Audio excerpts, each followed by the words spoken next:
Padre nuestro que está en el cielo, Señor, santo, santo, santo, glorificado sea su bendito nombre.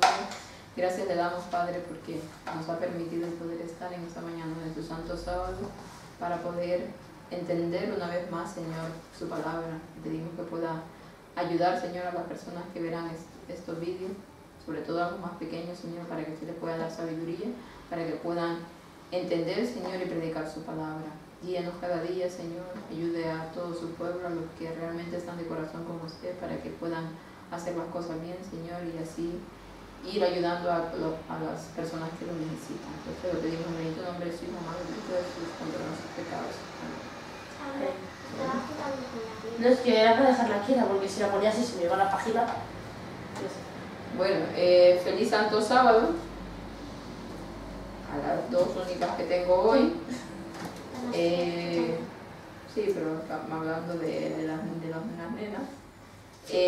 Continuamos con nuestra Escuela Sabática Junior.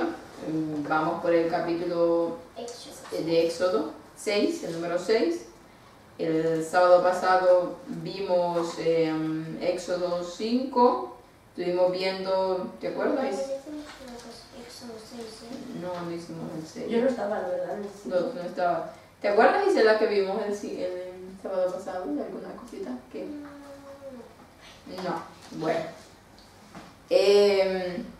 Estuvimos hablando acerca de Moisés y Aarón cuando se presentaron la primera vez. Ah, sí, que lo de las... no me acuerdo del nombre, pero...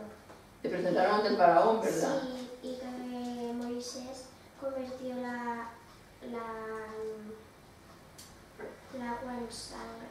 Sí, eso fue anterior cuando Dios le dio 3 señales. Ahorita aún no hemos llegado ahí, pero ya llegaremos. Y cuando entró ante el faraón y le dijo que dejara ir a su pueblo a celebrar fiesta durante 3 días, y el faraón ¿qué dijo? No. Que sí, que no, correcto.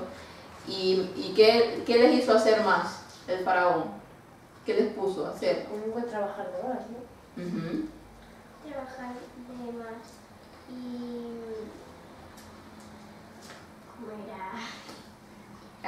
¿Te acuerdas que hacían ladrillos, los israelitas? Su trabajo era hacer ladrillos. En vez de hacer los ladrillos, que los fabricaran ellos. Sí, en vez de dar la paja con lo que hacían los ladrillos, pues que ellos fueran aparte de todo ir a buscar la paja, pero que tenían que cumplir con la misma cantidad de ladrillos que hacían y con la misma cantidad de trabajo que hacían, pero no les daba la paja y ellos fueran a conseguirlo. Entonces, claro, los afligían mucho porque aparte de todo los maltrataban. Y acordémonos que también... No me acuerdo que dijiste que cuando no hacían lo que tenían que hacer, les hacían poner los pies y les pegaban en... Ajá, correcto. Los cuadrilleros, que eran los que estaban sobre los capataces, que los capataces eran israelitas y eran los que supervisaban que los esclavos hebreos hicieran totalmente el trabajo.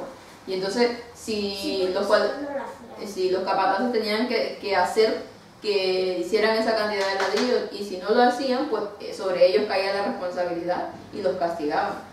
Y vimos como el comentario bíblico dice que uno de los castigos era poner los pies así y les daban con palos, con esas que dijiste que eran de este tema de garrotes, sí, palos garrotes, sí, con los garrotes le daban y les daban hasta que algunos podrían llegar a morir por la cantidad de golpes que le daban en esa parte. Como les dolía.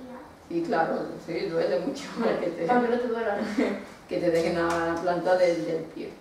Y por eso ellos fueron ante el faraón y resulta que le dijeron que por qué les hacían trabajar de esa manera y no les daban la paja, que no podían hacer el trabajo. Y el faraón les dijo les hizo entender que fue por culpa de Moisés, porque Moisés quería que fueran ellos a hacer, que los dejara ir, y por lo tanto faraón llegó a la conclusión de que estaban ociosos y por eso les aumentó el trabajo. Y entonces ¿a quién echaron la culpa a ellos? Moisés. A Moisés, correctamente, a Moisés, y le dijeron que si lo que había venido a hacer Moisés era que los mataran los egipcios. Y entonces Moisés estuvo muy afligido y le dijo a Dios, ahí fue donde nos quedamos, que por qué afligía al pueblo, que para qué lo había enviado, si supuestamente lo había enviado a libertar al pueblo. Pero vamos a ver cuál fue la respuesta que Dios le dio. Comenzamos ya en el capítulo número 6. Entonces Jehová respondió a Moisés: ahora verás lo que yo haré a Faraón, porque con mano fuerte los ha de dejar ir, y con mano fuerte los ha de echar de su tierra. Entonces, si nosotros vemos ahí, Dios no le respondió lo que Moisés preguntaba. Moisés le estaba dando una queja. Señor, ¿por qué afliges a tu pueblo así? ¿Para qué me enviaste si los van a maltratar de esa forma, si no los van a dejar ir? Y entonces Dios vemos que no le respondió a la queja de Moisés, sino que ¿qué fue lo que le dijo? Ya verás, le volvió a hacer la promesa, ya verás lo que haremos. Sigue. Habló todavía Dios a Moisés y le dijo: yo soy Jehová. Y aparecí a Abraham, a Isaac y a Jacob por el nombre de Dios, omnipotente, pues por mi nombre Jehová yo no era conocido de ellos. Y también establecí mi pacto con ellos, de darles las tierras de Canaán, la tierra en que fueron extranjeros y en la cual peregrinaron.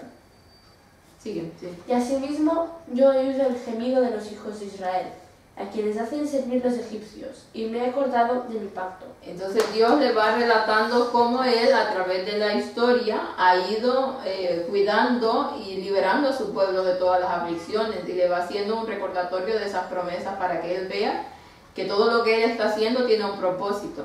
Y la anterior vez habíamos dicho que Dios no podía sacar al pueblo de Israel así de fácil. ¿Por qué? Porque el pueblo de Israel había estado, ¿cuántos años estuvo en Egipto? 400 años.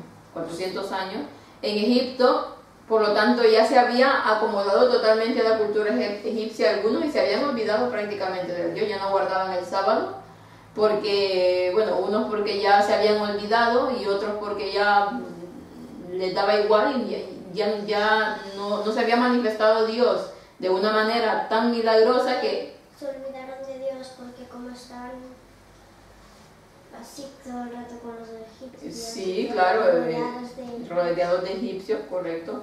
Y entonces ya muchos se olvidaron de Dios y por lo tanto, si Dios los dejaba ir así de fácil, algunos ni iban a querer irse porque estaban cómodamente en Egipto, pues claro, tenían comida, aunque los hacían trabajar, pero tenían comida.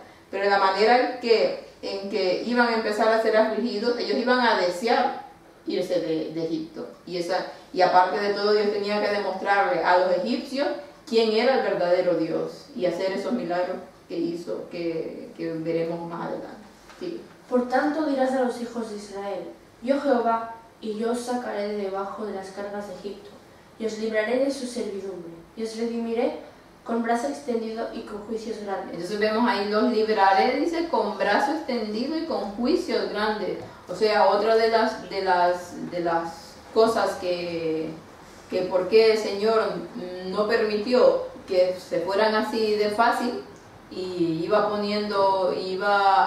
aprovechando que el faraón era obstinado y que no quería saber nada de Dios para dirigir eso a llevarlos a hacer las manifestaciones que hizo.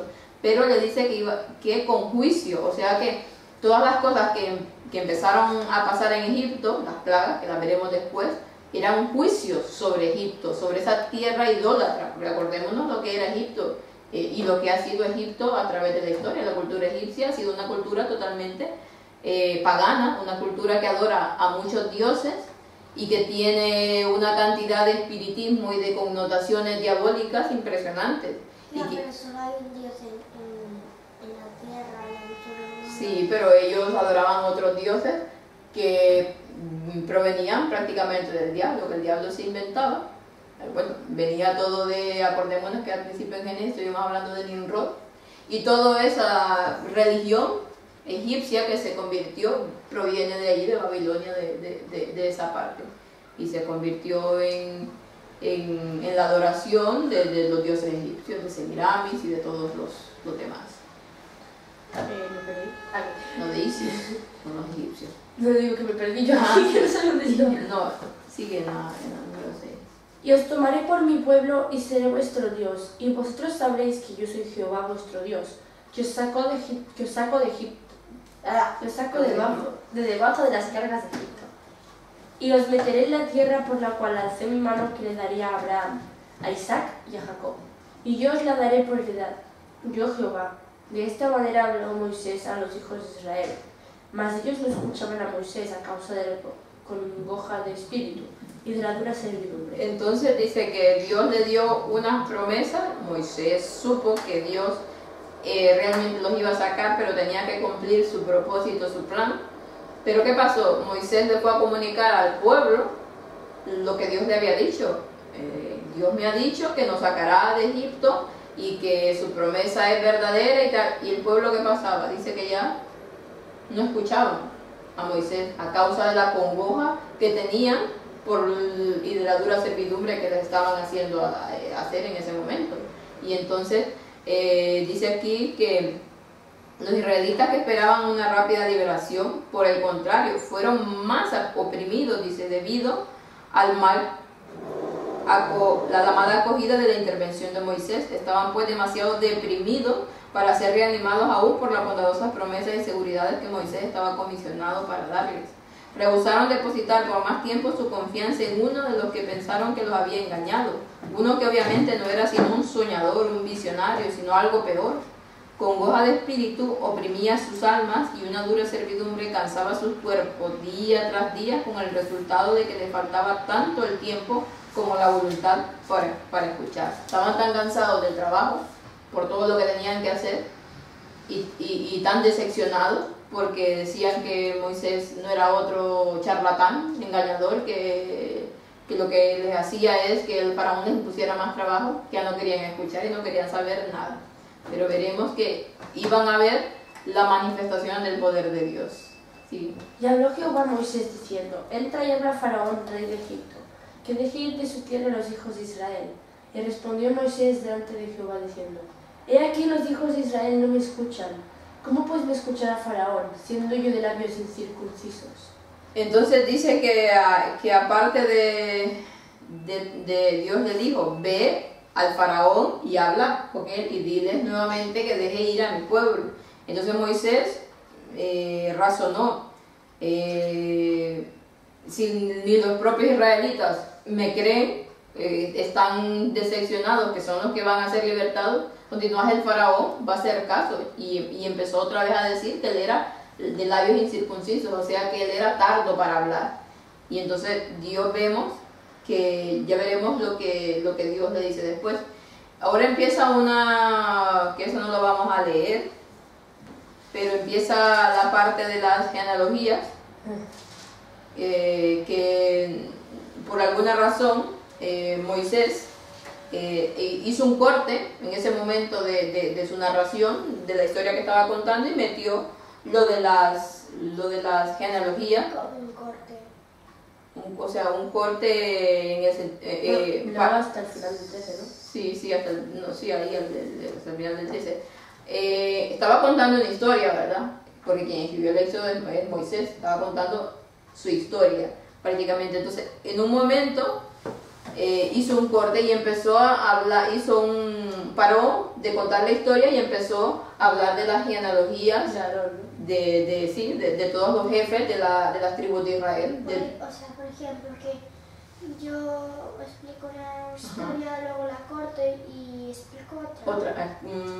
Sí, no es otra historia, pero sí añadió algo adicional en ese momento y empezó a decir los jefes de las tribus desde Rubén, desde que los que entraron a Egipto, ¿te acuerdas cuando José y Jacob que llegaron a Egipto? Bueno, empezó a decir todos los nombres, los hijos y las familias, y empezó a dar. Entonces, no había terminado el 12, ¿verdad? El 13 me falta.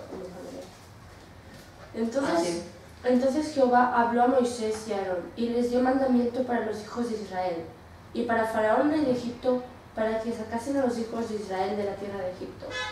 Entonces dice aquí que les dio mandamiento. No se registra la respuesta de Dios ante la nueva protesta de Moisés. O sea que nuevamente Moisés había protestado y le dijo, si los israelitas no me escuchan, me va a escuchar el faraón.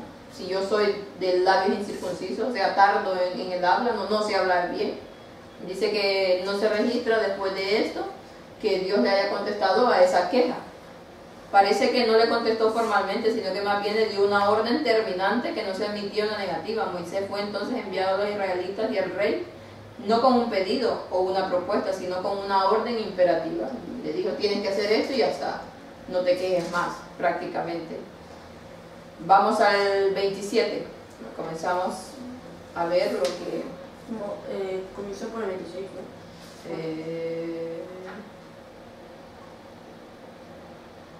No, porque el 26 estaba terminando lo de las genealogías, porque Dios empezó a hablar prácticamente de Aarón, sobre todo de la parte de Aarón, y por eso dice, este es aquel Aarón y aquel Moisés, su familia. A los cuales Jehová dijo, sacad a los hijos de Israel. ¿Cuál es Jehová dijo? Sí, o sea que está diciendo que de esas genealogías que he estado hablando es de estos dos, familias de ellos dos, de donde vienen su genealogía, de los cuales Dios les dijo sacar al pueblo de Egipto. Estos son los que hablaron a Faraón, rey de Egipto, para sacar de Egipto a los hijos de Israel. Moisés y Aarón fueron estos, y sucedió en el día cuando Jehová habló a Moisés en la tierra de Egipto, que Jehová habló a Moisés diciendo, yo soy Jehová, di a Faraón, rey de Egipto, todas las cosas que yo te digo a ti. Y Moisés respondió delante de Jehová, he aquí yo soy de labios incircuncisos, como pues me ha de oír Faraón. Otra vez volvió Moisés a decir, es que yo no sé hablar, Señor, soy tardo para hablar. ¿Cómo pues me va a escuchar el Faraón? Nuevamente estaba imponiendo su excusa, su queja, que su miedo. Dios se puede ayudar. Claro, pero en ese momento Moisés estaba tan cargado de tanta cosa que volvía a quejarse de lo mismo. Entonces, ¿qué fue lo que Dios le respondió? Jehová dijo a Moisés, mira, yo te he constituido de Dios para Faraón, y tu hermano Aarón será tu profeta. Tú dirás todas las cosas que yo te mande, y Aarón tu hermano hablará a Faraón, para que deje ir de su tierra a los hijos de Israel. Entonces, dice que ahora nuevamente, como al principio, le dijo, bueno, otra vez, tu hermano Aarón hablará por ti, tú le dirás a tu hermano Aarón lo que tú has de hablar, lo que yo te diga, y él, que es entendido en el habla, pues le dirá al Faraón las cosas que yo le quiero decir. Nuevamente Dios pues le dio la oportunidad a Moisés de que él no hablara, sino que fuera su hermano. Y yo endureceré el corazón de Faraón, y multiplicaré en la tierra de Egipto mis señales y mis maravillas. Y entonces dice, yo otra vez, como al principio, cuando antes, la primera vez que entró, dijo, yo endureceré y multiplicaré mis señales. Ya explicamos lo que significaba de endurecer el corazón. No es que Dios a propósito lo estaba haciendo con el faraón, sino que el faraón, debido a que no quería aceptar que Dios era Dios, pues él mismo se iba endureciendo. Pero el vocabulario bíblico y el idioma hebreo lo utilizan de esa forma, pero era consecuencia de la actitud del faraón. Y dice, multiplicaré mis señales, el propósito de Dios de revelar su poder tanto en Israel como en los egipcios, mediante una larga serie de milagros, se presenta aquí claramente por primera vez. Dice, previamente se había dado 3 señales, acordémonos, y se había mencionado una de las plagas. ¿Cuál era? ¿Se acuerdan? Una de las plagas. La sangre, correcto. Ahora iban a multiplicarse las señales y maravillas, excediendo grandemente cualquier cosa que Moisés mismo pudiera haber esperado. Ni ninguno se esperó, ni el faraón ni los israelitas esperó las manifestaciones que Dios iba a hacer con las 10 plagas. Continuamos. Mi faraón nos oirá, mas yo pondré mi mano sobre Egipto y sacaré a mis ejércitos, mi pueblo, los hijos de Israel, de la tierra de Egipto con grandes juicios. Vuelve a repetir con grandes juicios. De todo lo que vino a Egipto, aparte de demostrar el poder de Dios y aparte de hacer que los israelitas creyeran nuevamente, fueron juicios que cayeron, fueron castigos por haber rechazado a Dios en Egipto. Sí. Y sabrán los egipcios que yo soy Jehová, cuando extienda mi mano sobre Egipto y saque los hijos de Israel de en medio de ellos. E hizo Moisés y Aarón como Jehová les mandó, así lo hicieron. Y era Moisés de edad de 80 años y Aarón de edad de 83, cuando oraron a Faraón. Y habló Jehová a Moisés y a Aarón diciendo, Si Faraón les respondiere diciendo, mostrad milagros, dirás a Aarón, toma tu vara y échala delante de Faraón para que se torne serpiente. Entonces dice que una vez más entraron en... ¿dónde? En la casa de Faraón. En la casa del faraón. Dice, vamos a leer algo que amplía... Sí. Vamos a leer algo que amplía la Biblia acerca de cuando entró Faraón, de cuando entró Moisés y Aarón. Resulta que dice que entró Moisés y Aarón al palacio del faraón. Dice, otra vez Moisés y Aarón entraron, esto está en Patriarcas y Profetas, Moisés y Aarón entraron a los señoriales salones del rey de Egipto. Allí, dice, rodeados de altas columnas, de relucientes adornos, de bellas pinturas y esculturas de los dioses paganos, ante el monarca del reino más poderoso de aquel entonces, estaban de pie los dos representantes de la raza esclavizada, con el objeto de repetir el mandato de Dios que requería que Israel fuese librado. Imaginemos la escena. Eran prácticamente dos hijos o dos pertenecientes a la raza esclava, a la servidumbre que ellos tenían, pues. Y entran a ese palacio que estaba, dice, con grandes columnas, una ostentación, cuadros preciosísimos de todos sus dioses y sus cosas, sus esculturas, toda aquella cosa con lujo totalmente que ellos tenían ante el rey de la nación más poderosa de ese entonces, porque en ese entonces acordémonos de que los egipcios... Una pregunta, ¿cuántos reyes habían en todo Egipto? El faraón. Tengo una curiosidad. Los que conocemos, o sea, Cleopatra, entonces fueron después de este, ¿no? Sí, mucho después. ¿Y todos los reyes de Israel? Bueno, ¿que habían? No se sabe cuántos eran los que habían, pero en ese momento el reino de Egipto era uno de los más importantes a nivel mundial, porque había resurgido y había hecho tantas conquistas, tenían una armada poderosa y muchas cosas que estaban haciendo en ese momento y eran poderosos. Y entonces era un contraste del rey de Egipto, uno de los más poderosos del mundo en ese momento, contra Moisés y Aarón, que era su esclavo prácticamente. Entonces, claro, para un entendimiento humano, para una lógica humana, lo que iban a hacer era totalmente tonto y una locura, porque ¿quién iba a poder contra el rey poderoso de Egipto? Pero veremos que ellos no estaban solos. Los egipcios son descendientes del ángel del poderoso de Ra. Yo me acuerdo que Sem era el de Cam. Sem era el de... Sí, Sem era Moisés, sí. Cam venía de Cam. Y Jafet eran los... Y Jafet,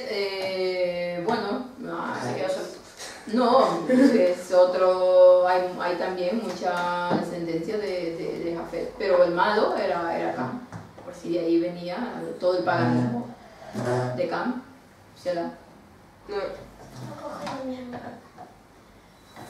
Y entonces dice, sigo con la lectura.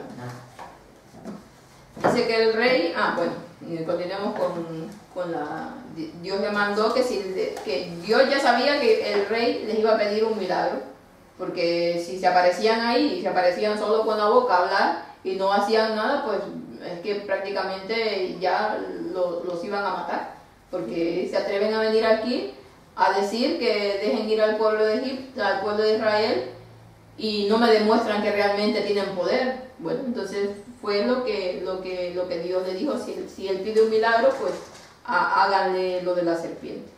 Vinieron pues Moisés y Aarón a Faraón, e hicieron como Jehová lo había mandado, y echó Aarón su vara delante de Faraón y de sus siervos, y se convirtió en serpiente. Entonces, ¿Por qué en serpiente? Porque era un simbolismo. No, tiene muchas aplicaciones, porque la serpiente a través de la Biblia tiene mucho simbolismo.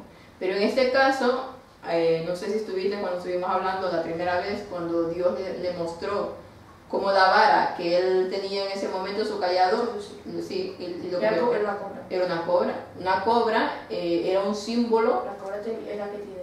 Sí, de la cresta, Que sí, dicen que se abre así la cresta y es una cobra real. Entonces era un simbolismo. De hecho dicen que los cetros de los faraones tenían cobras, y por lo tanto era un símbolo. Las mariposas y las gallinas nacieron al mismo tiempo cuando Dios los creó. Sí, Dios dijo que fueran todos los animales y existieron. La palabra de Dios. Eso lo vimos al principio. Es como si tú les dijeras perro. Ahí, perro. Sí, todo, bueno, no sé si lo llamó todo, pero dijo, hagan, por lo menos en el relato bíblico que nos hablan, que dijo que él, por su palabra fueron hechos los cielos y la tierra y todo lo que hay. Entonces Dios dijo, Dios mandó y existió. Dios tiene el poder de crear absolutamente todo. Y entonces se convirtió en serpiente, un símbolo de eso, en ese momento era un símbolo de real. La cobra era un animal poderoso también, en el sentido de que era muy temido por todo lo que representaba. En ese momento también se adoraba muchos de estos animales y la cobra era un símbolo real. Por su despliegue, cuando se abría, cuando se ponía en defensa, pues ya vemos cómo se abre la cosa que tiene esta, y es un símbolo. La cobra cuando está así con esto cerrado parece una serpiente y luego cuando la abre, sí, da miedo, ¿no? Entonces en ese momento pues echó la serpiente, le echó la vara, se convirtió en serpiente, pero resulta que el faraón también aparentemente mandó a sus magos a hacer lo mismo. Diremos lo que dice.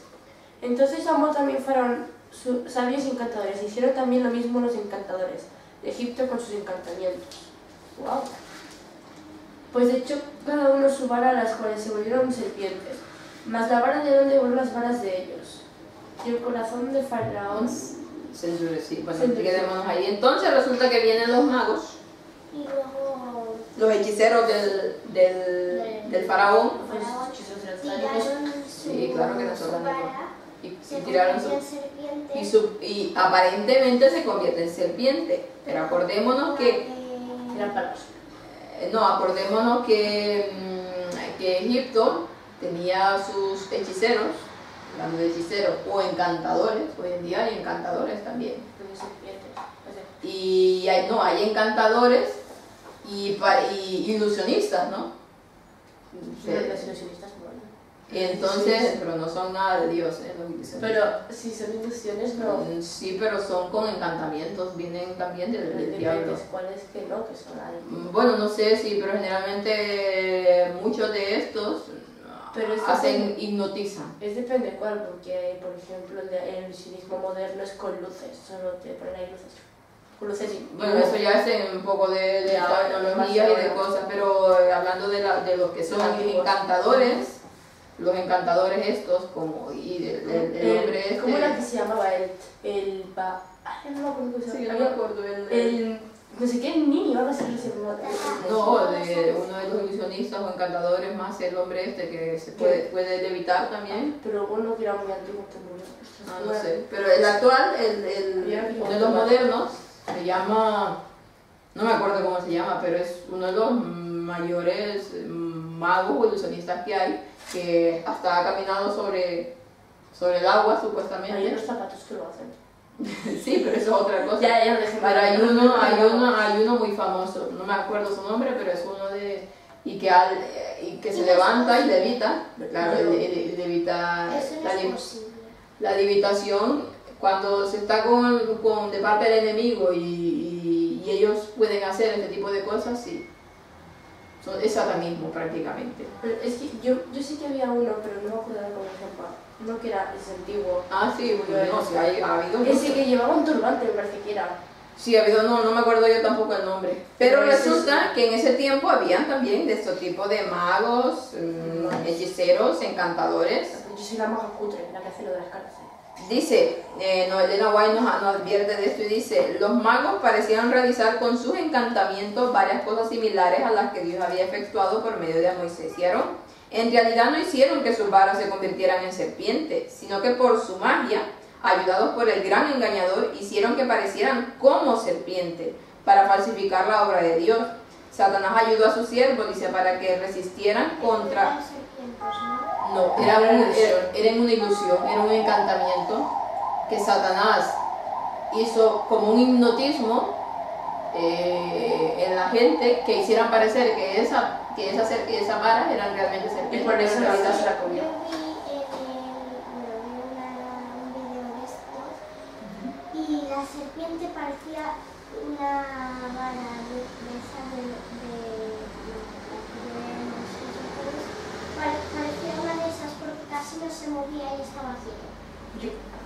Sí, bueno, no sé, en la Biblia que nos narra, no sabemos cómo fue en ese momento, pero resulta que la gente que estaba ahí presente, incluso Moisés y Aarón, vieron que eran como una serpiente, pero en realidad no, era un encantamiento, era una ilusión, era un hipnotismo que estaban haciendo para falsificar la obra de Dios, para decir, mira, ellos hacen eso, nosotros también podemos, entonces ¿cuál es el poder que tiene Dios si nosotros también lo podemos hacer? Y para endurecer más el corazón del faraón, pero claro, el faraón ya se sintió, mira, estos hacen, mis magos también pueden hacer lo mismo, o sea que ¿cuál es el poder, gran poder grandioso de Dios? Pero el faraón es tan gafe que él no puede hacerlo. Sí, y entonces, ¿qué pasó con la serpiente? Bueno, entonces la serpiente Más se la vara, sí, entonces dice que la vara de Aarón, la serpiente, se comió A todos. a las otras dos, para demostrarle, bueno, si bien es cierto, más se comió palos lo que se sí, dice que se comió a las dos supuestas serpientes, demostrando que su poder era superior. Eso Sí. sería canibalismo, ¿no? No sé, era... Hay serpientes que se comen más serpientes. No, es verdad, mi instituto los encuentra muy locos. Y entonces eso les daba a demostrar que el poder de Dios era superior a los de los malos. Pero el faraón no pensó en eso, simplemente endureció sus corazones y no los dejó ir. Y el próximo día, próximo sábado, ya empezamos con la racha de las plagas. Bien. La racha. Empezamos con la primera plaga, que es ¿cuál? El La agua sangre. transformada en sangre. Así Yo que me sé todas las plagas, pero no hay. Yo me la sé, pero ya no me acuerdo. Yo me las sé, pero no. Que yo me acuerdo una que moría todo ganado. bueno, ya veremos el Yo próximo. me acuerdo la de la sangre, la del. No, sí, la me sé de la- que los animales se mueren, Ajá. las de los mosquitos, la de los sapos. Las langostas. Sí, las Bueno, sí, langostas. la- Luego la. La última, la de los Sí. ángeles exterminadores. Me la pegó. La Sí, pegó. es la que más me acuerdo. Y. ¿Cuántas has dicho? No sé, Hay hay 10, 10. pero bueno, espérate. ¿Y de por adelante, qué, ya la veremos. los católicos dicen las 7 plagas? Si son 10. Dicen Las 7 plagas porque son las últimas 7 plagas, las del Apocalipsis, las que caerán sobre la tierra. Pero ellos dicen las 7 plagas de Egipto, no las 10 Ah, pues se confunden. Depende con las- cuáles. Porque yo he escuchado a algunos que decían las 7 plagas de Egipto. No, son 10, son 10. Lo que pasa es que se confunden con las 7 plagas, las últimas 7 plagas que caen. A mí solo me enseñaron los 7. No, pues no, son 10 plagas. Las 7 son las últimas que caerán sobre la tierra cuando Cristo venga. Serán Antes de que parecidas a Cristo estas, venga, ¿no? sí, algunas serán parecidas. Pero no les caerán a los hijos de Dios. Bueno, sí, solamente. pero si te mueres antes y no eres hijo de Dios, no te preocupes que aquí no te caen. Así que. Sí, pero te caerá otras cosas Bueno, peor. sí, no te quemas un poco, pero. Bueno, vamos a terminar con una oración. Dios permita que cada cosa que aprendamos, pues podamos ponerla en práctica. Y saber que con Dios no se juega. Y cuando Dios... Te necesito, te necesito. y cuando no hacemos caso de Dios y vamos rechazando, pues los juicios de Dios caen sobre la tierra. Caerán al final. ¿Vale? Vamos a orar. Padre nuestro que está en el cielo, santo y glorificado Señor sea su bendito nombre. Gracias le damos por permitir, Señor, conocer cada día, Señor, más de su palabra, que a pesar, Señor, de que sabemos esta historia, usted nos muestra y nos enseña siempre, Señor, cosas nuevas. Y sobre todo, Señor, que sabemos que a pesar de nuestras falla, Señor, usted tiene misericordia, Señor, y su gracia aún nos sostiene, Señor, porque aún tenemos tiempo de arrepentirnos. Gracias por ese gran amor que nos tiene cada día, y le rogamos, Señor, que pueda impresionar cada día nuestras mentes para que podamos ver que estamos en los tiempos finales y que necesitamos cada día ponernos a cuentas con usted. Todo esto es lo que pedimos en el bendito nombre de su Hijo amado Cristo Jesús, con nuestros pecados. Amén.